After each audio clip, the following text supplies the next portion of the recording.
England, 1857. The letter arrived on a gray March morning, bringing the kind of news that Edmund Blackwood had always known would come, but never admitted to expecting. Lord Blackwood, we regret to inform you that creditors demand full payment of Wintermere Hall's debts within 60 days, or the property will be seized and auctioned to settle the debts. The total amount is £18,000. We await your response. Sincerely, Hartley & Sons. Edmund crushed the paper between his fingers, feeling the weight of 300 years of ancestral legacy crushing his shoulders. Outside, rain lashed against Wintermere's windows like tears he wouldn't allow himself to shed. His father had squandered the family fortune on gambling and disastrous investments before dying, leaving him at 32 years old with an empty title and a property on the brink of collapse. 60 days. 2 damned months. My lord. Pemberton's voice, his lawyer, cut through the oppressive silence of the study. The man adjusted his glasses, uncomfortable. There is a possibility I must mention, though it's delicate. Edmund raised his eyes, too tired for hope, too young to give up completely. Isabella Montfort, Pemberton continued, nervously flipping through papers. Daughter of Sir Marcus Montfort, the textile magnate. She inherited everything when he passed away last year. 25 years old, unmarried, no suitors. Her fortune is considerable. £50,000, perhaps more. Edmund felt something bitter rise in his throat. And why would a wealthy heiress remain unmarried, Pemberton? She has a reputation, my lord. They say she's difficult, too intelligent, too opinionated. She's refused every marriage proposal she's received. 7, I've heard. Gentlemen find her intimidating. Intimidating. Edmund almost laughed. A woman with brains and backbone who dared to have her own opinions. In another life, he would have admired that. In this one, he only saw a solution. Where can I find her? There will be a ball at the Somerset residence in the coming days. I hear she'll be in attendance. Edmund looked through the window at Wintermere, the towers his great-grandfather had built, the gardens his mother had cultivated, the legacy he'd promised to preserve when his father died, looking into his eyes, begging forgiveness. 60 days to save everything, or lose it forever. Prepare my formal attire, he said, hating every word that left his mouth. I'm going to court Miss Montfort. The decision was made.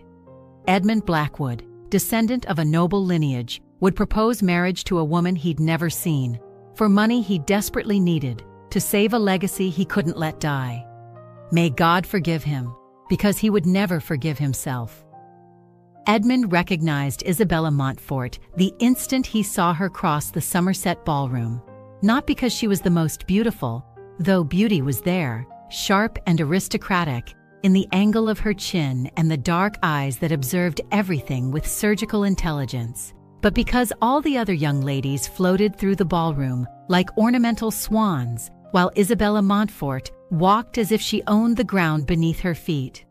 The emerald green dress was impeccable, the neckline modest but elegant, her black hair styled to reveal the proud line of her neck.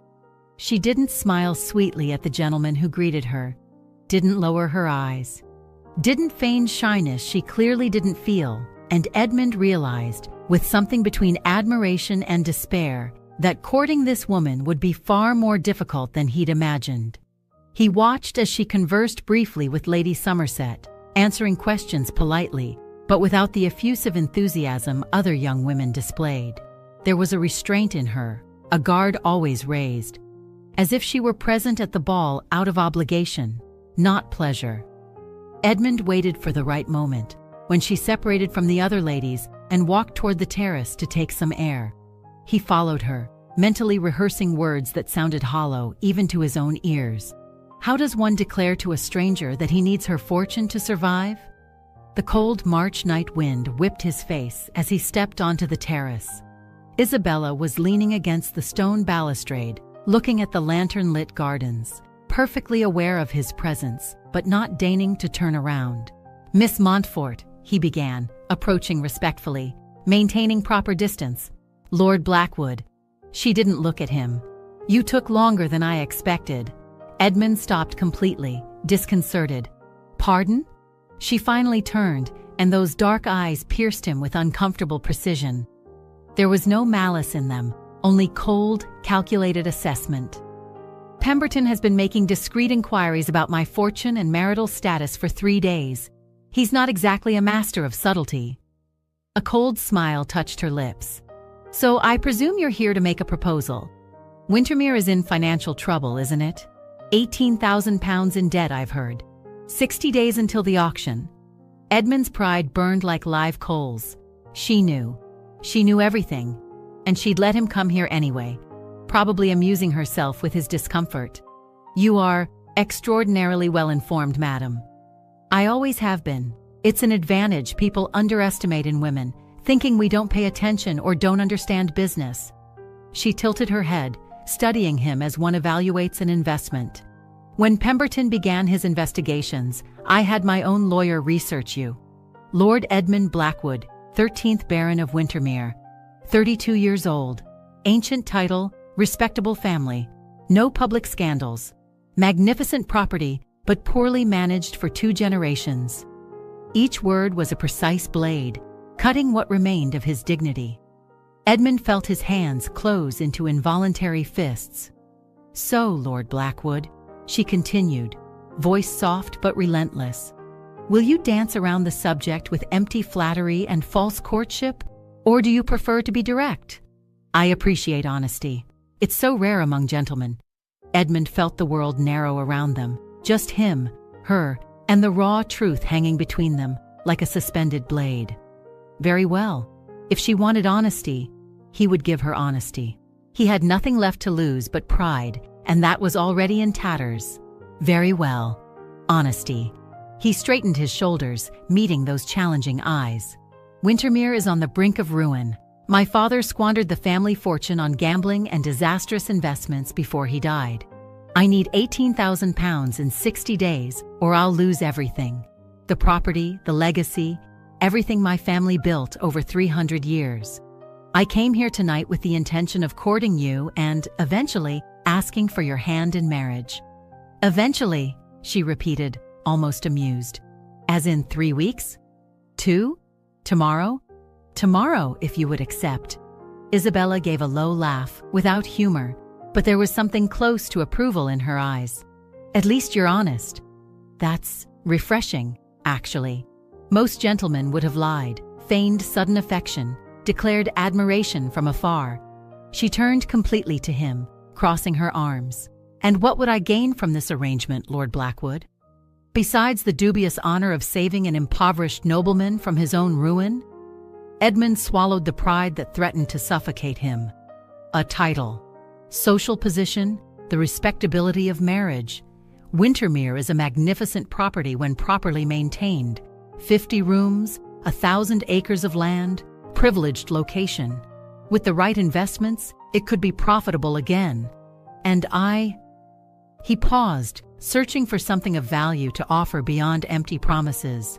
Would be a faithful and respectful husband. Faithful and respectful, she echoed, as if testing the words. What impressive generosity! The sarcasm cut deeper than any direct insult. Edmund felt the flush rise up his neck. Miss Montfort, if my proposal is unacceptable. I didn't say it was. She interrupted him, taking a step forward. Her perfume, something expensive with notes of jasmine and bergamot, invaded his senses. But if we're going to do business, Lord Blackwood, let's do it properly, with clear and honest terms from both sides. Terms?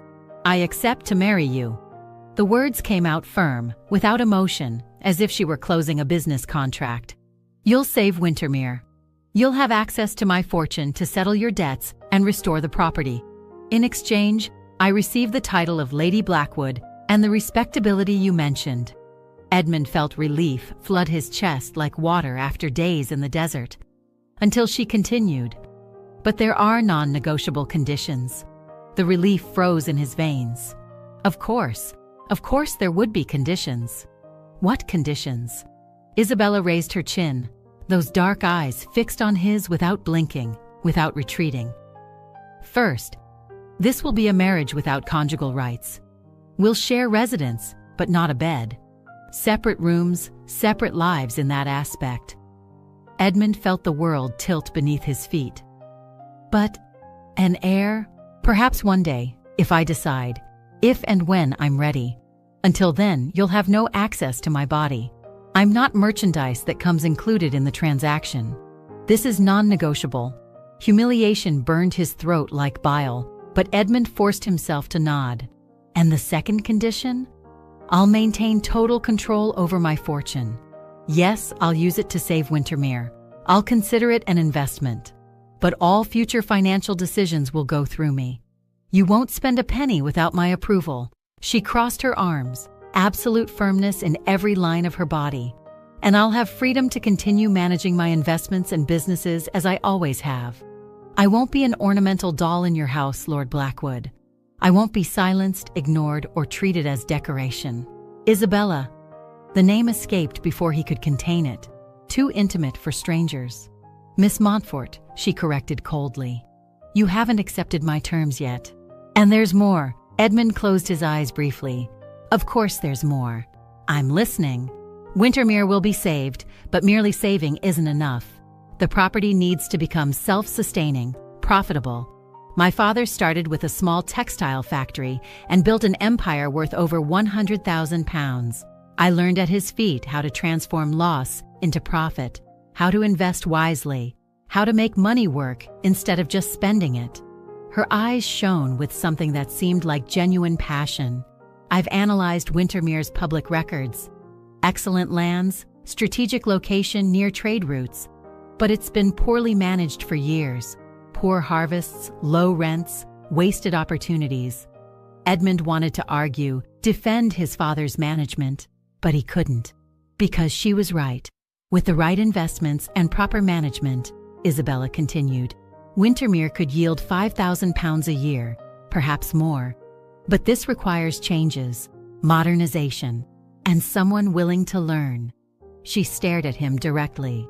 I'll teach you what I know about property management, investments, business management, but you'll have to actually learn, Lord Blackwood, not just nod and ignore because it comes from a woman.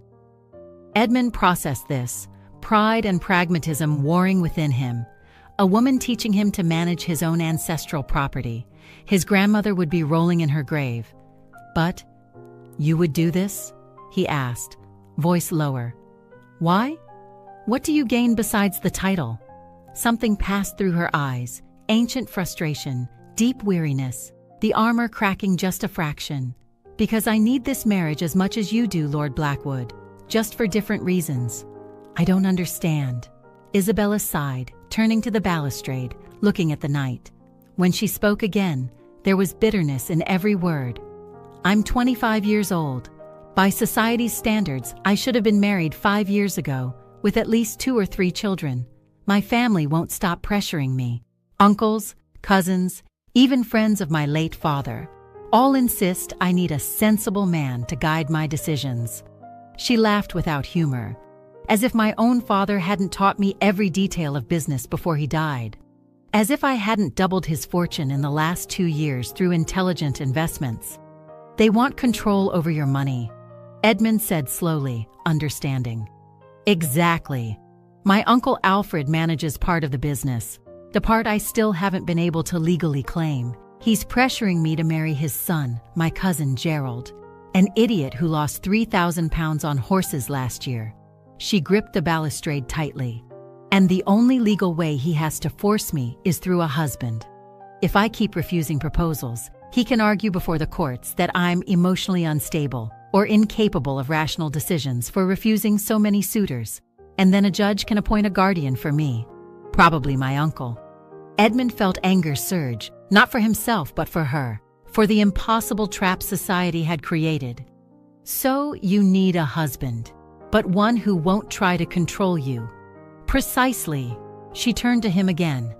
When Pemberton started making inquiries about me, I researched everything about you. Lord Edmund Blackwood, educated at Cambridge, respectable background, never involved in scandals, ancient family without significant stains, and she stared at him directly, without apologizing. desperate enough to accept an agreement most men would consider emasculating. The word cut like a knife, but Edmund couldn't deny the brutal truth in it. "You offer me exactly what I need," Isabella said, voice softer now but no less determined. "A respectable title that will make my family stop pressuring me. The legal protection of a husband that prevents my uncle from assuming control, and a gentleman who won't try to control me because his own survival depends on keeping our agreement." She paused. "In return, you receive not just financial salvation, but real knowledge about how to properly manage Wintermere, how to transform it into something profitable again. It's not charity, Lord Blackwood. It's an investment, and I always ensure returns on my investments." Edmund looked at her. This extraordinary woman society called difficult simply because she refused to pretend to be less intelligent than she was, who was offering not just salvation, but real partnership, knowledge, skill, a chance to truly restore Wintermere, not just save it temporarily. "So we both win," he said slowly, testing the words. "I save Wintermere and learn to manage it properly. You gain freedom, legal protection, and a title that shields you. And neither of us needs to pretend this marriage is something it's not," Isabella completed, raw honesty in every word. "No romantic expectations, no inevitable disappointments. Just a business agreement between two people who respect each other enough to be honest about what they want and what they can offer. It should be cold, it should be horrible, but strangely, there was something almost liberating in this brutal honesty." Edmund looked at her again, really looked, saw not just the armor and walls, but the loneliness hidden behind them, saw a woman fighting for the only thing that should be her right, autonomy over her own life, and he saw that in a twisted way they were equals, both trapped by circumstances, both fighting for survival on whatever terms they could negotiate. "There's one last thing I need to know," Edmund finally said. "Why me? There are other indebted nobles, other available titles. Why accept my proposal so easily?" Isabella tilted her head, considering. "Because I researched, Lord Blackwood. Of the 5 nobles indebted enough to accept my terms, 3 have reputations for domestic violence. One is an alcoholic who spends more time in London brothels than in his own house. And the last one," she paused, "is already married, just hiding it to secure a second fortune." Edmund felt nausea rise.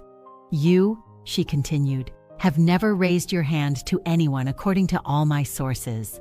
You don't drink excessively, don't frequent brothels, don't gamble. Your only vices are books and horses, both relatively harmless. And most importantly, everyone I spoke with said you treat your servants with respect rare among nobility." She stared at him. "So yes, I would easily accept your proposal. Because among all the bad options available, you're the least worst. And because I believe we can have a civilized and mutually beneficial agreement without destroying each other in the process." The least worst. It should be an insult. But Edmund felt something strange, almost gratitude, that at least she saw him as a decent human, albeit desperate. "And if I agree to all your terms," he said carefully, "what happens next? How would this marriage work?" "We'll marry in 2 weeks. Enough time for legal formalities and proper contract. Yes, there will be a detailed, non-negotiable contract. We'll settle your debts immediately. Then we'll start working on Wintermere." Her eyes gleamed. "I have ideas. Modernization of agricultural techniques, renegotiation of leases, perhaps even small manufacturing using the wool from your sheep. There's much wasted potential." Edmund could barely process. 2 weeks, contract, salvation, and a wife who spoke about wool manufacturing with more enthusiasm than any woman he'd known showed for balls. "So?" Isabella turned to him one last time, raising a defiant eyebrow, cold wind stirring the black strands escaping from her hairstyle. "You want me rich, Lord Blackwood. I want myself free. We both get what we need. Do you accept or not?" The wind whipped between them, carrying the jasmine perfume and the weight of a decision that would change both their lives forever. Edmund looked at those challenging eyes and saw what she didn't say, the fear hidden under the armor, the loneliness disguised as strength. The brilliant intelligence forced to hide to survive in a world that punished women for being competent. He saw a woman protecting herself the only way she knew how, building insurmountable walls and negotiating impossible terms because it was the only way to maintain some control. And then he looked within himself and saw a man desperate enough to accept any term, endure any humiliation, sacrifice any pride. But he also saw, for the first time, the possibility of something beyond mere survival. The chance to really learn, to become better, to honor the legacy he carried by doing something his father never did, manage it with intelligence. "I accept," he said, each word costing his pride but buying his future. "Your terms, all of them." Isabella nodded, as if expecting exactly that answer, but there was something close to relief in her eyes. "Very well. I'll make arrangements with my lawyer tomorrow. The contract will be detailed and binding. Don't try to negotiate the terms afterward. It won't work. We can marry in 2 weeks. Enough time for formalities and proper documentation." 2 weeks, Edmund repeated, voice empty, trying to comprehend that his entire life had just changed on a cold terrace. "Unless you'd prefer to wait and lose Wintermere?" There was challenge in her voice, but also something that could be understanding. "Number 2 weeks is adequate." "Excellent." She extended her hand with purely commercial formality, as if they were closing a deal on stocks or properties. "We have an agreement, Lord Blackwood." Edmund took her gloved hand, feeling the firmness of the grip. There was nothing delicate or submissive in that touch. It was the grip of an equal, of a business partner, or perhaps of 2 prisoners chained together, making peace with their shared destiny. "An agreement," he agreed, releasing her. Isabella passed by him toward the ballroom, then paused at the door, turning one last time. The lantern light illuminated her profile, making her almost ethereal despite the hardness in her words. "One last thing, Lord Blackwood." "Yes?" "Don't delude yourself thinking you can convince me to change my mind about the terms. I'm not a fortress to be conquered with charm or romantic persistence. I'm not a problem to be solved with flattery." Her eyes gleamed dangerously. "I'm a woman who knows exactly what she wants and what she doesn't want. Respect that and we'll have a civilized agreement. Disrespect it." She left the threat hanging. "And you'll discover I can make your life as miserable as any creditor ever could. Remember that." She disappeared into the ballroom, leaving Edmund alone on the cold terrace, with the feeling he'd just made a pact with someone simultaneously more dangerous and more honest than anyone he'd ever met. But at least Wintermere would be saved, and perhaps, just perhaps, he would learn something in the process, even if it cost all his pride. Edmund leaned against the balustrade where she'd been moments before, the jasmine perfume still lingering in the frozen air, and allowed himself a single moment of honest despair. Then he straightened his shoulders, adjusted his tie, and returned to the ball with a carefully neutral face. After all, he was a Blackwood. And Blackwoods didn't crumble in public. They crumbled in private, where no one needed to witness the ruin. Or in this case, where no one needed to see the relief mixed with terror of a man who had just sold his autonomy to save his legacy. And he wondered, while accepting a glass of champagne from a servant, if Isabella Montfort felt the same. Relief and terror intertwined, salvation and prison in the same agreement. Probably yes, he realized. After all, she was as trapped as he was, just in different cages. Edmund didn't sleep that night.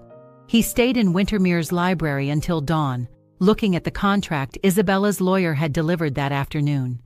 23 pages of detailed terms, clauses about finances, property, conjugal rights, or the lack thereof. Each word carefully chosen to protect Isabella and limit Edmund. He should feel anger, humiliation, but all he felt was a profound weariness and the inevitable certainty that there was no other choice. He signed at dawn, the ink still wet when Pemberton took it away. The following 2 weeks passed in bureaucratic fog. Documents, arrangements, formal announcement of the engagement that made London matrons whisper with poorly disguised scandal. The Montfort heiress finally accepted someone, and precisely the impoverished Blackwood. How convenient. Edmund saw Isabella only 3 times before the wedding, always with chaperones, always formal, always discussing practical terms. She never smiled. Neither did he. The ceremony was small, held in Wintermere's chapel on a gray April morning.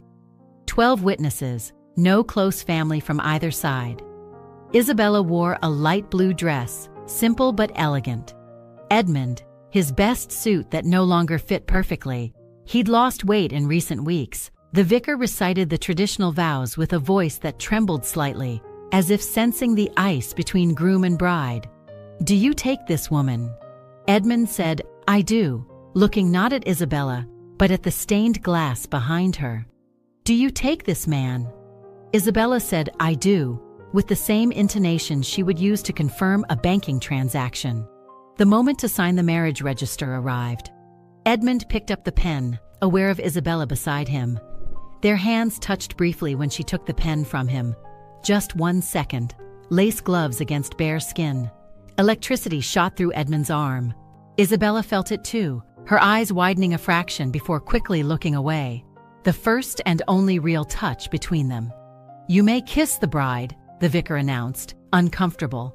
Edmund turned to Isabella. She raised her face with a carefully neutral expression.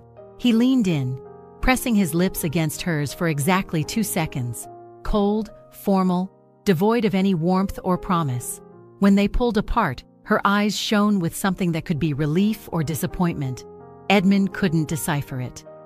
"Lady Blackwood," he murmured. "Lord Blackwood," she responded, and it was done. The first night at Wintermere, Isabella went directly to the blue room in the east corridor, the farthest from the master bedroom. Edmund stayed in the library until late, drinking cognac that didn't warm him, listening to her footsteps above finally cease.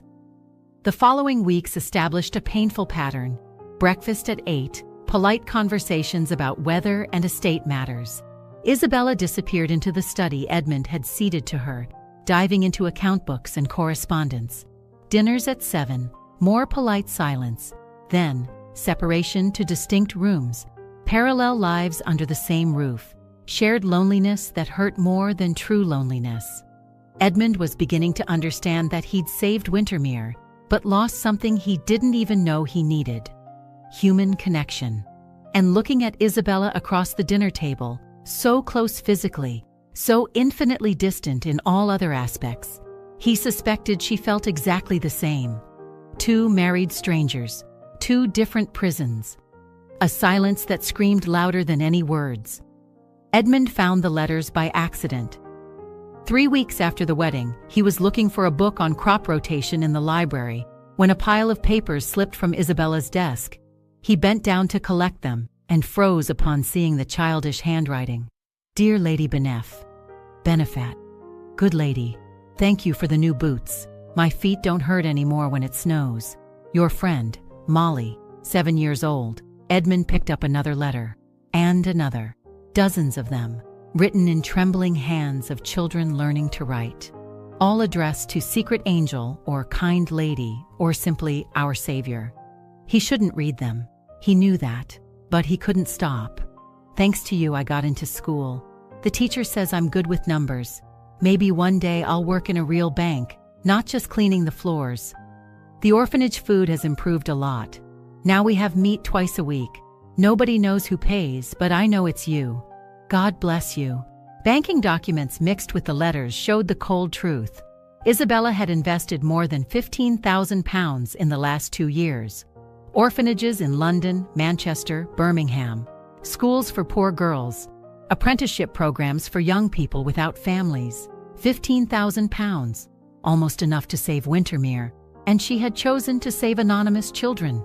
"You've discovered my secret." Edmund turned abruptly.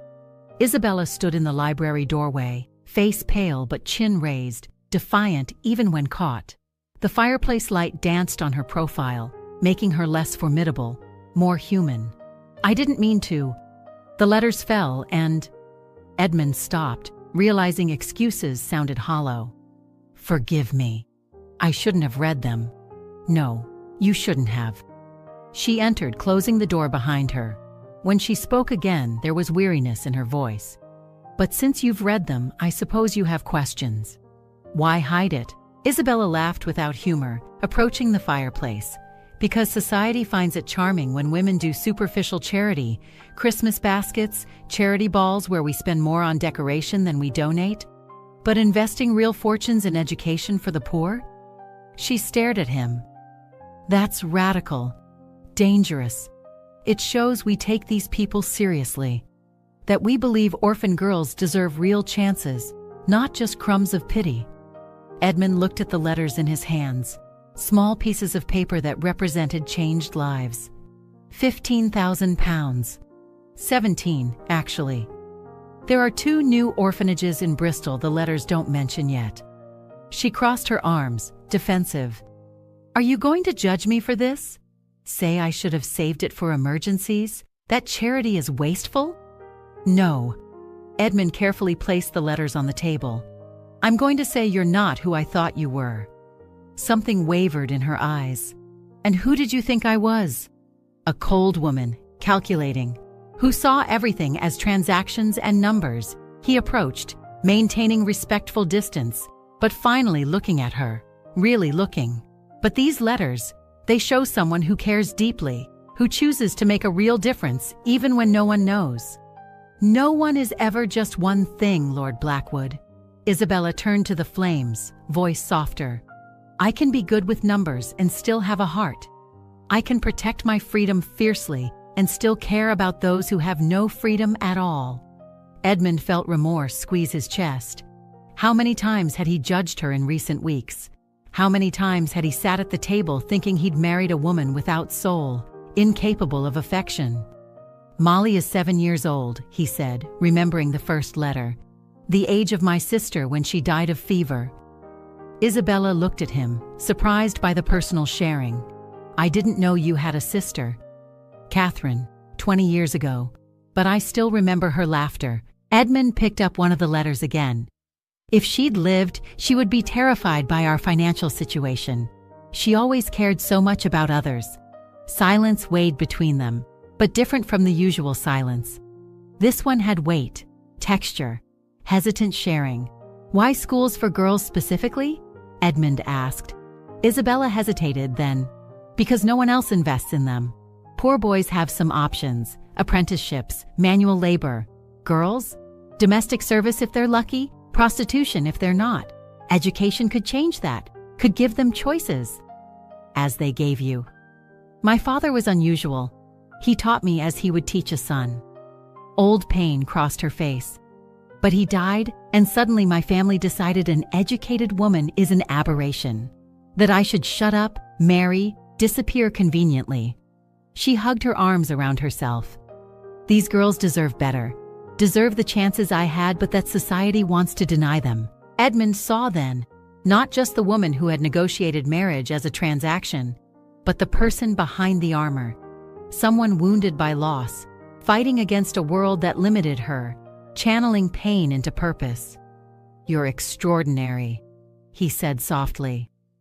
Isabella stared at him. Automatic distrust. "Don't flatter me." "It's not flattery. It's observation." Edmund gestured to the letters. "How many people with your fortune would do this? Really do it, not just talk about doing it. I'm no saint. I do it because I can. Because—" her voice broke slightly. "Because no one saved my mother when she needed it. She died in childbirth of my stillborn sister, because the midwife was incompetent and my father didn't have money for a proper doctor then. He made his fortune later, but too late." Edmund felt his heart squeeze. "Isabella." "So yes, I invest in orphanages and schools. Because I know what it is to lose. I know what it is to feel powerless." She quickly wiped her eyes, as if ashamed of the emotion. "And if I can change that for some children, even if society thinks it's radical, I will. I always will."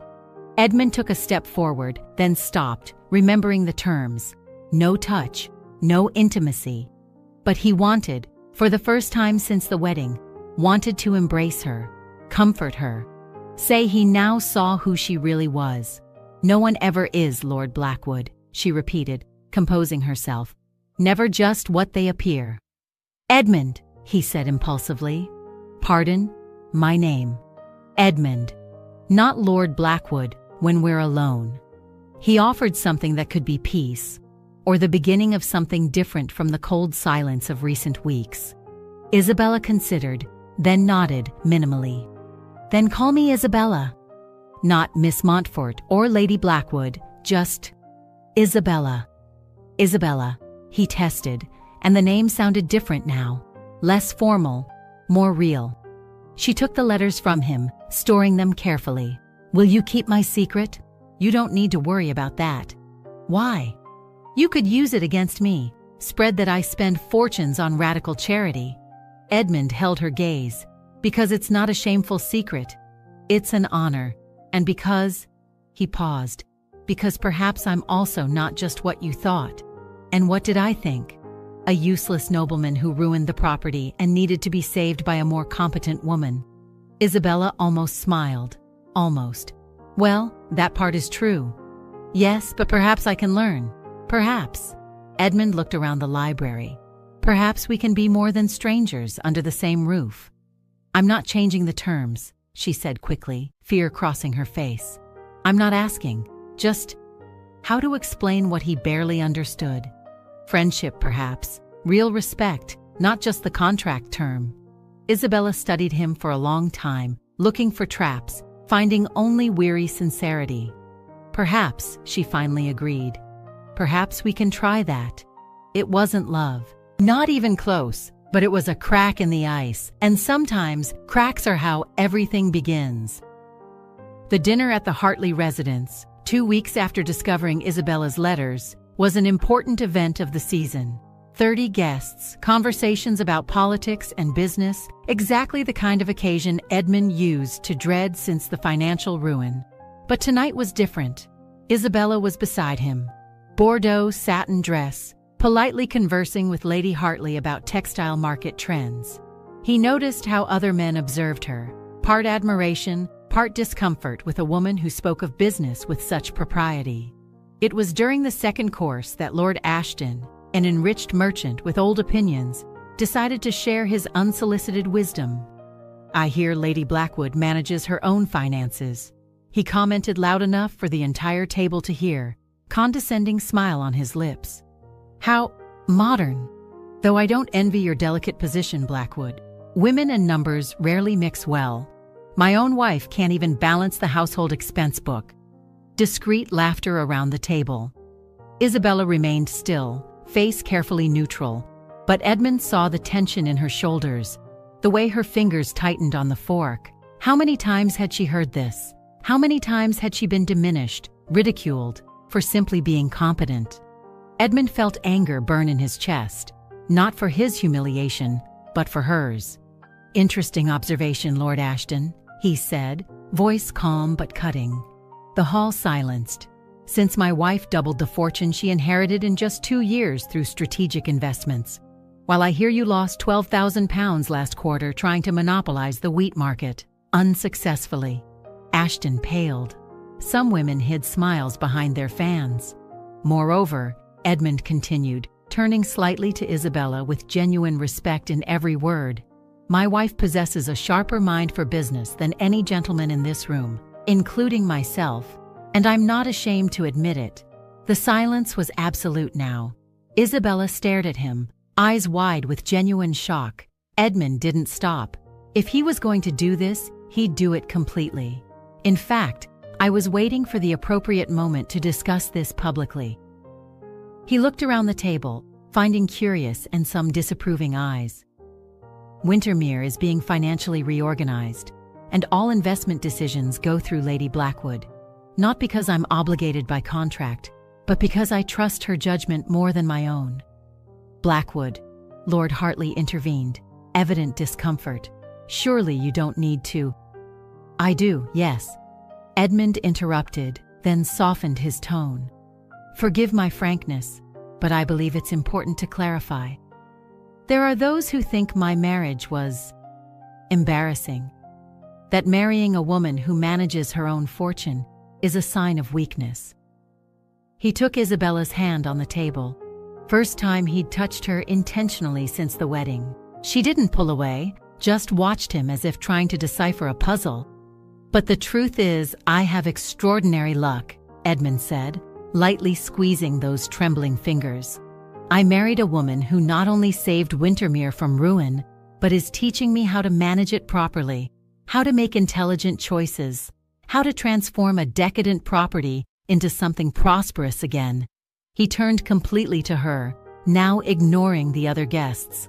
"So, Lady Blackwood, since we have respectable witnesses here." A small smile touched his lips. "I'd like your opinion on the investment we discussed. The new mills Lord Pemberton mentioned. Worth investigating?"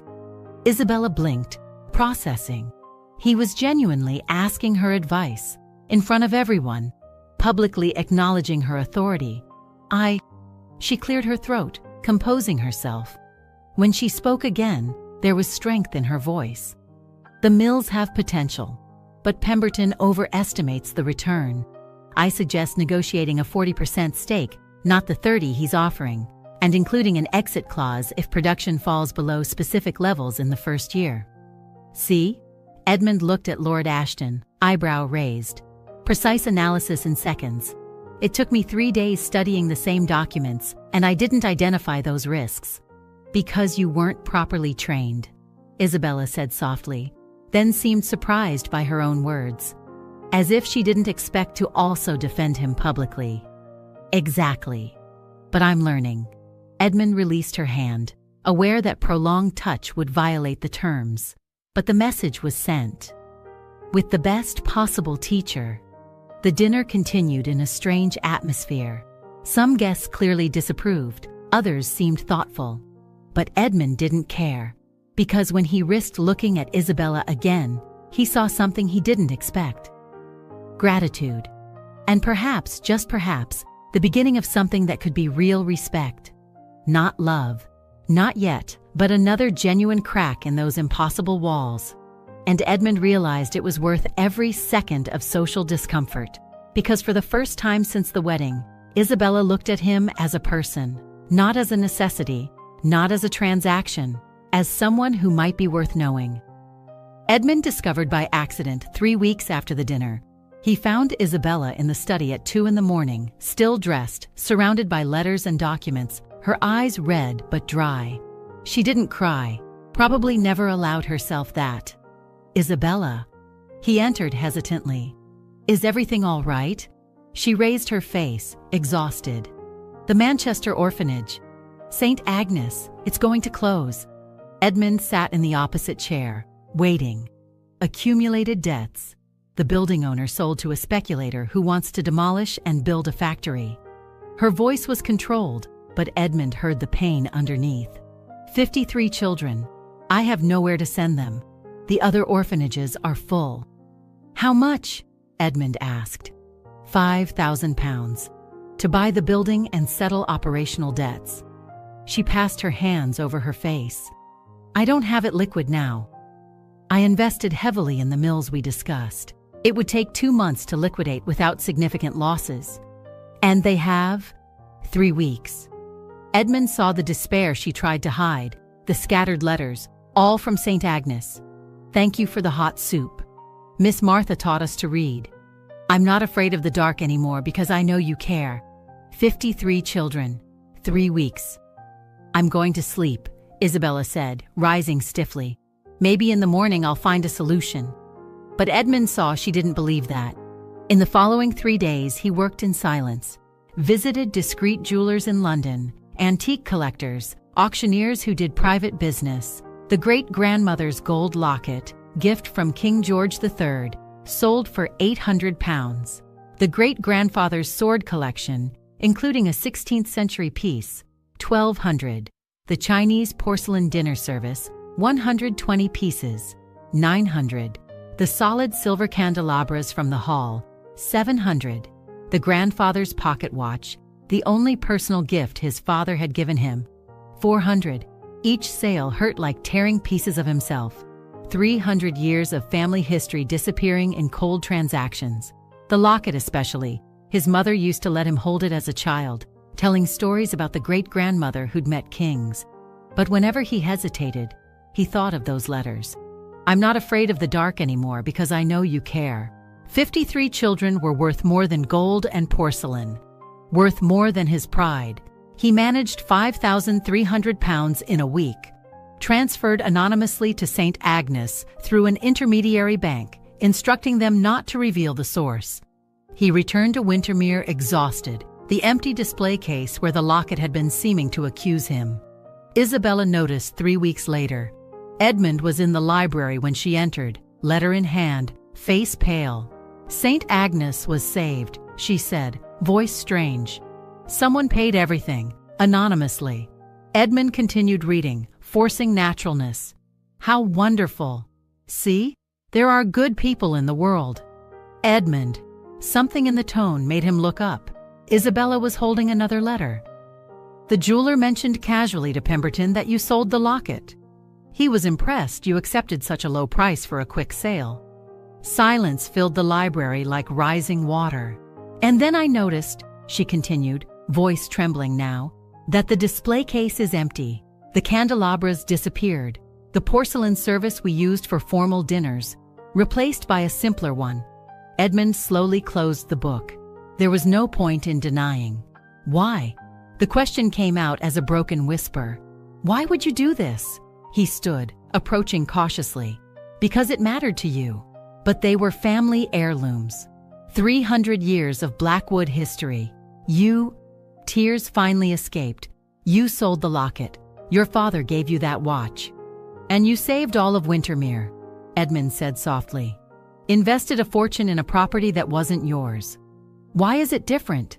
"Because I had the money. You..." She furiously wiped her eyes, as if ashamed of the emotion. "You sacrificed pieces of your heritage. Irreplaceable things."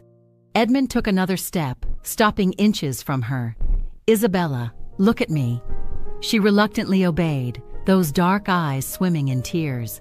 "Those objects were beautiful, valuable, full of history," he said, each word loaded with truth. "But they were just things, cold, lifeless." He gestured to the letter about St. Agnes. 53 children aren't things, they're lives, futures, and if I have to choose between dead gold and living hope..." He smiled softly. "I'll always choose hope." "But you barely know me," Isabella whispered. "Why would you care about my projects?" "Because you care. And because..." Edmund hesitated, then decided on honesty. "Because in 3 months of marriage, I've learned more about real honor from you than in 32 years, watching men discourse about it. You don't just talk about doing good, you do it. And that's extraordinary." Isabella covered her face with her hands, shoulders shaking. Edmund stood still, wanting to comfort her, but remembering the terms. No touch, no intimacy. But then she took the step he couldn't take. Isabella threw herself into his arms, sobbing against his chest. No one ever..." Edmund carefully wrapped her, as if holding something precious and fragile. "I know, but now someone has." And there, in Windermere's silent library, surrounded by old books and heavy history, something fundamentally changed between them. It wasn't love yet, but it was the moment Isabella Montfort realized Edmund Blackwood didn't just respect her. He saw her and valued her dreams above his own pride. The lawyers arrived on a June morning, smiling like sharks that had sensed blood in the water. "Lord Blackwood," the older one began, opening a leather briefcase. "We've discovered something interesting about your prenuptial contract." Edmund looked at Pemberton, confused. Isabella was traveling in London for 3 days, visiting her orphanages. The timing was no coincidence, a legal technicality. The lawyer continued, spreading documents. The clause about financial control was poorly worded. "According to matrimonial property law, you have the legal right to assume total administration of Lady Blackwood's fortune. The contract can be annulled." Edmund felt the air escape his lungs. "Annulled?" "Completely. It would restore your traditional conjugal rights, including control over all her assets." The man pushed a document across the table. "We've prepared the paperwork. Just sign here," and everything Lady Blackwood possesses legally belongs to you. Edmund picked up the paper, hands trembling. 50,000 pounds, orphanages, investments, everything under his control with one signature. Naturally, the lawyer added, this also invalidates the clauses about, well, conjugal rights. You would have complete authority as a husband, complete authority over her money, over her body, over her life. Everything Isabella had fought to avoid, handed to him on a legal technicality. Edmund looked at those men, respectable, competent, thinking they were doing him a favor. Who requested this investigation? He asked coldly. We took the liberty, my lord. We thought you'd like to know about your rights. My rights. Edmund stood abruptly. Gentlemen, I appreciate the initiative, but no. Pardon? No. He picked up the document, feeling its weight. The weight of 300 years of men controlling women through legal loopholes. I'm not going to sign this. But, my lord, this would give you power over my wife that she explicitly didn't want me to have. Edmund looked at Pemberton. When does Isabella return? Tomorrow evening. Excellent. I'll be waiting. The lawyers left confused. Edmund remained alone with that poisonous document. Isabella arrived exhausted the next evening, carrying reports. Edmund waited for her in her study. Document on the table, another paper beside it. Edmund? She entered cautiously, noting the tension. Did something happen? Sit down. Please. Isabella obeyed, eyes fixed on the papers. He saw the moment she recognized the legal text. All blood drained from her face. They said that. Her voice failed. That you can annul it? They can. Technicality in the wording. Edmund pushed the document to her. One signature and I have total control over everything that's yours. Isabella gripped the table, knuckles white. Edmund saw raw panic in her eyes, the terror of losing everything she'd fought to protect. So you came to inform me you're going to do this, she said, voice dead. No. Edmund picked up the second document. I came to show you what I'm really going to do. In front of her, slowly and deliberately, he tore the annulment document. Once, twice, 3 times. Pieces of paper falling like snow between them. Isabella just stared at him, mouth open, unable to process. And more, Edmund continued, picking up the other paper. This is my new will. Rewritten yesterday. If I die, everything I own passes to you. Without restrictions. Without conditions. Without male guardians or administrators. Just you, with total freedom. Why? The question came out broken. Edmund knelt in front of her, forcing her to meet his eyes. Because your freedom wasn't a bargain, Isabella. It wasn't something you traded for saving Wintermere. He held her trembling hands. It was your right. Always has been. And no legal technicality, no power society gives me, will change that.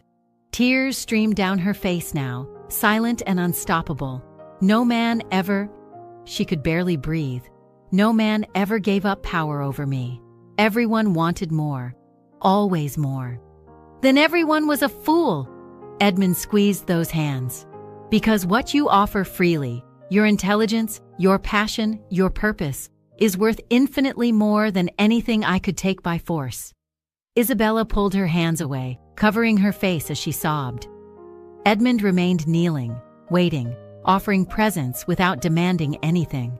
When she finally looked again, there was something different in her eyes. Not love yet, but trust, real, deep, earned. Thank you, she whispered. Always, he promised. And he knew, kneeling before her with torn paper between them, that he just made the most important choice of his life. Not to take power, but to honor the person who deserved freedom. The storm arrived without warning on a July night, transforming the sky into a fury of lightning and thunder that shook Wintermere's windows. Edmund was in the library when he heard the scream. He ran through the corridors, finding Isabella's bedroom door ajar. She was curled up on the bed, hands over her ears, trembling violently with each thunder. Isabella? He entered hesitantly. He'd never been in her room. Another thunder tore through the night. She curled up more, a moan escaping. Edmund didn't think, just acted. He sat on the edge of the bed. "May I stay?" She nodded, unable to speak. "Storms," he said softly, filling the silence between thunderclaps with words. "My sister Catherine was also afraid. I used to tell her stories to distract her." "Please," Isabella whispered. So Edmund told. Stories of Wintermere, of the great-grandfather who planted the oaks that still lined the entrance, of the grandmother who hid jewels during a French invasion that never came, of the eccentric uncle who insisted ghosts played chess in the North Tower. His voice filled the spaces between thunder, an anchor in chaos. Gradually, Isabella stopped trembling so much. Then, hesitant, she rested her head on his shoulder. Edmund froze, then relaxed, continuing the story. Hours passed. The storm furious, then just persistent. Edmund kept talking, about the first time he rode alone, about the lake where he learned to swim, about every corner of Wintermere he loved. "Why are you doing this?" Isabella asked in the darkness, voice hoarse. "Because you're afraid, and because I can help. You don't have to. The contract doesn't require—" "It's not about the contract." Edmund carefully shifted, making her more comfortable against him. "I came to this marriage seeking fortune, desperate to save stones and titles." He paused, feeling the truth of the next words. "But I found something I didn't know I'd lost." "What?" "Purpose, company, someone who challenges me to be better." He looked down, seeing only the top of her head. "Someone who's worth more than any fortune." Isabella didn't respond, but he felt tears moistening his shirt. "When I was 19, she finally whispered, "I fell in love. Charles Whitmore. He promised marriage, said he admired my intelligence, that I was different." Edmund heard the beginning of something painful, until my father died and I inherited. Then Charles revealed plans he'd made with my uncle. They'd marry, he'd assume control of the fortune, invest in risky schemes. Her voice hardened.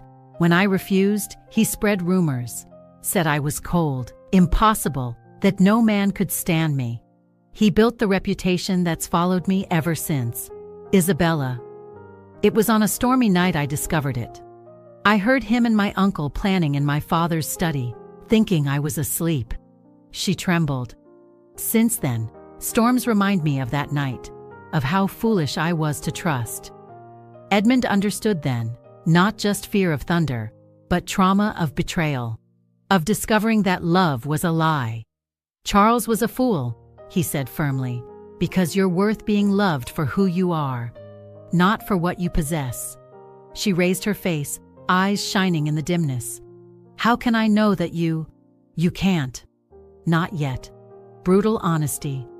But I can prove it, day after day, choice after choice, until you have no more doubts.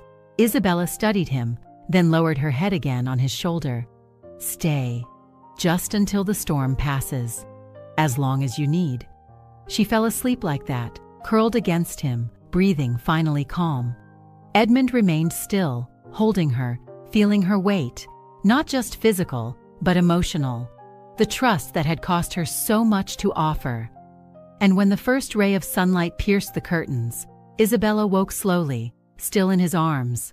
Their eyes met, and she knew. She was falling in love with Edmund Blackwood, terrifying, wonderful, inevitable. The letter arrived on an ordinary morning, cream envelope with red seal, delicate feminine handwriting. Edmund opened it distracted during breakfast, then froze reading the first lines. Dear Edmund, I heard of your marriage. What a pity it couldn't be us. But if you ever need consolation from someone who truly knows you, know that I think of you. Fondly, Lady Margaret Ashford. Isabella was reading the newspaper on the other side of the table. She didn't see the letter, but she saw when Edmund crumpled it abruptly, face tense. Bad news? She asked, trying to sound casual. Nothing important. He stored the paper in his pocket. But in the following days, Isabella noticed subtle changes. Edmund quieter, distant looks, And that damned letter she found accidentally when looking for papers in his study. She read every word, feeling something ugly and burning grow in her chest. Jealousy. Lady Margaret. Offering consolation. Someone who truly knows you. Isabella hated herself for feeling this. They didn't have a real marriage. Didn't have promises beyond the contract. Edmund had every right. But it hurt. God, how it hurt. She found him in the library that evening, the forgotten envelope on the table among account books. Are you going to accept her invitation? The words came out sharper than intended. Edmund looked up, confused. Whose? Lady Margaret, the one who offers consolation so generously. Isabella threw the letter on the table. I presume you know her truly, since she mentions that. Understanding crossed his face. Then something that looked like hope. You're jealous.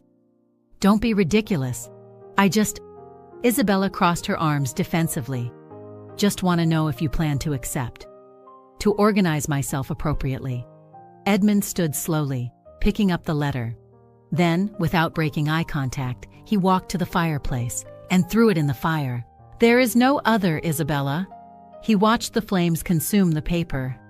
Only you. She felt her heart race dangerously. But Margaret said, Margaret was a suitor 5 years ago, briefly. We ended because I realized she loved my title, not me. He turned completely to her. And frankly, I haven't thought of her once since we married. Why not? Edmund approached, stopping inches away. Because every time I wake up, I think of you.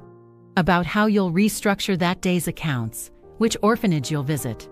How beautiful you look when you discuss investments with that fierce passion. Edmund, let me finish.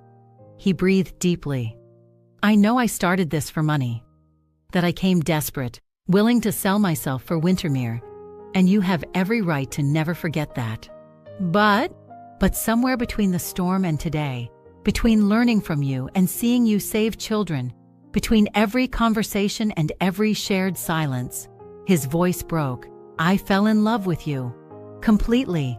Irrevocably. Isabella felt tears burn. How can I know you're not saying this because you need me? Because I have the money and you test me. Edmund knelt in front of her, taking her hands. In any way. Take everything, every penny.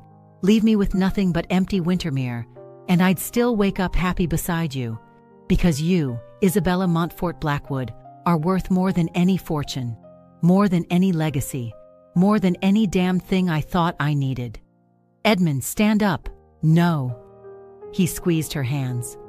You deserved someone who chose you from the beginning, someone who saw beyond the money to the extraordinary woman you are. I can't go back and be that man on that night on the Somerset Terrace.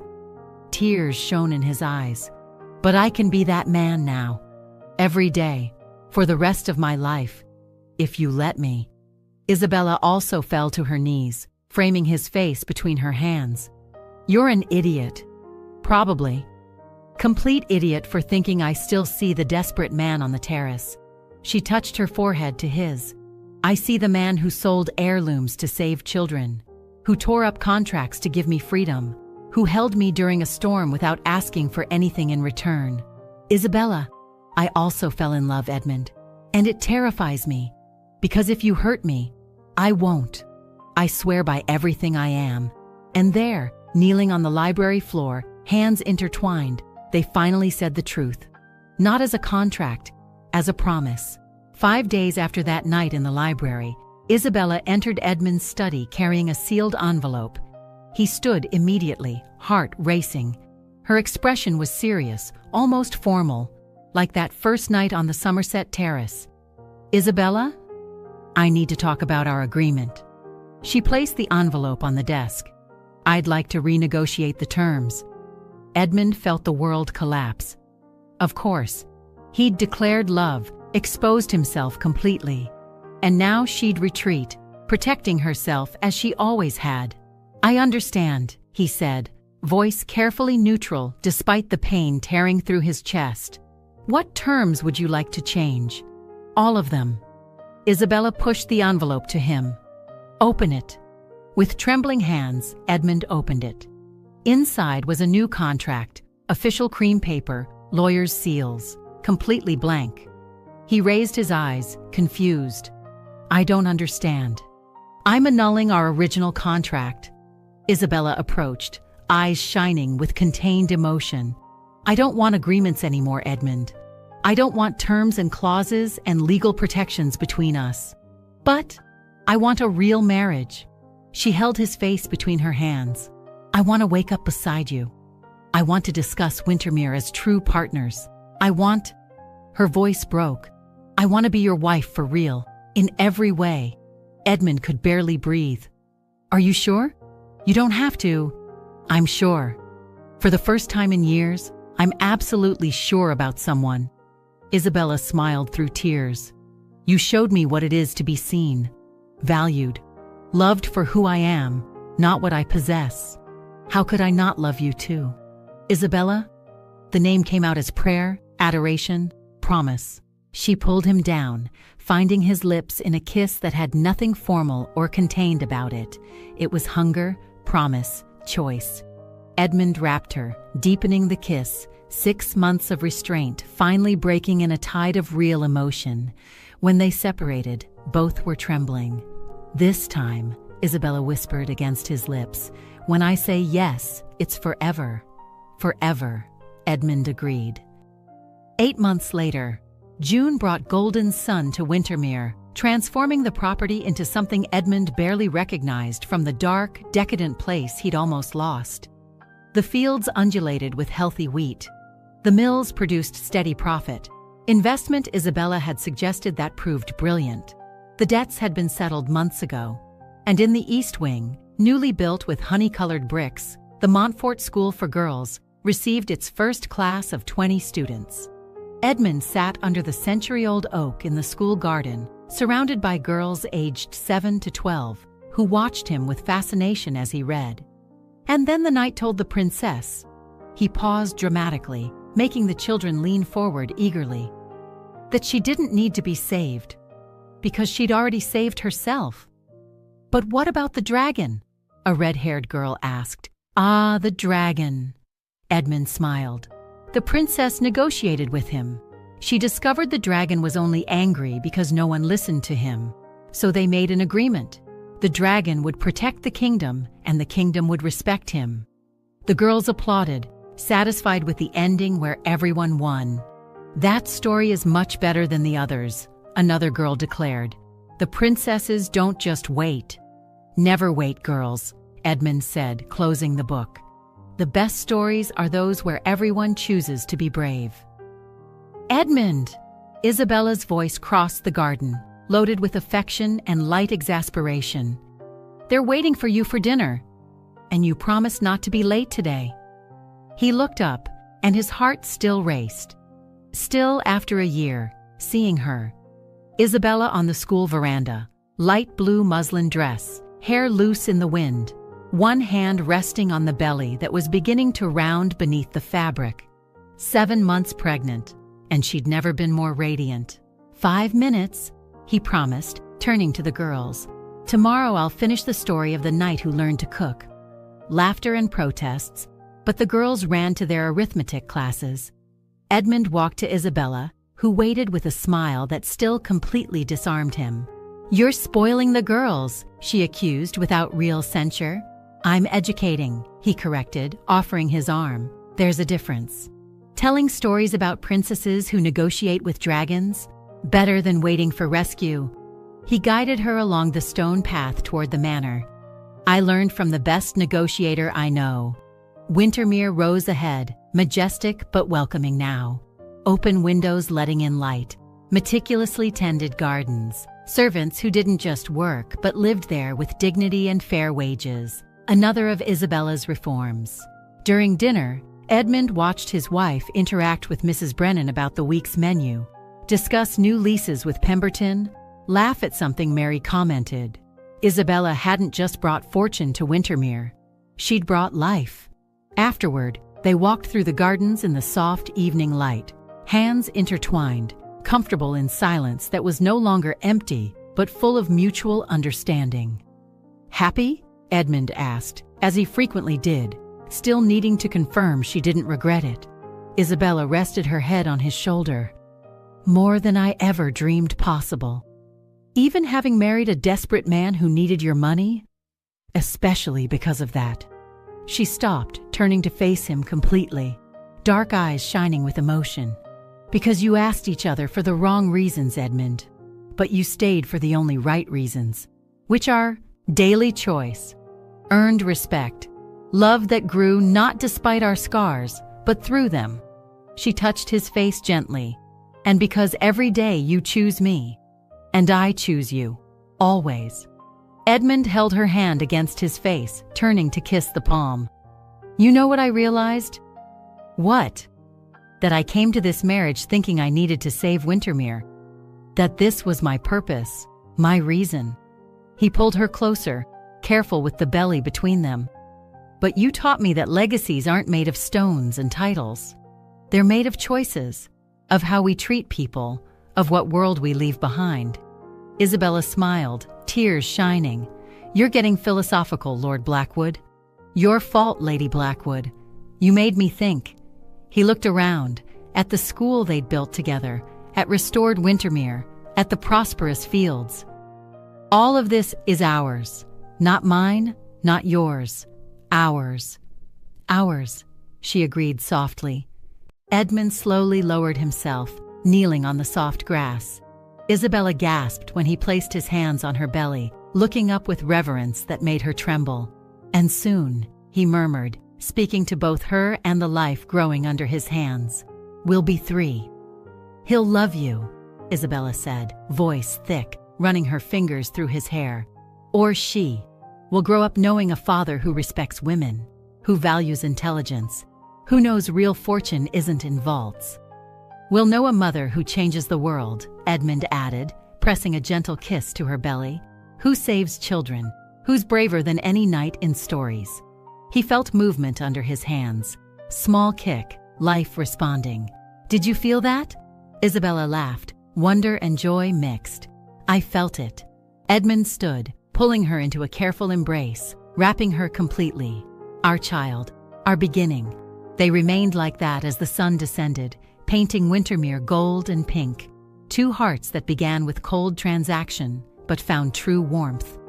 This time, Edmund whispered against her hair. When I said yes, it was forever. Forever, Isabella agreed, holding him tighter.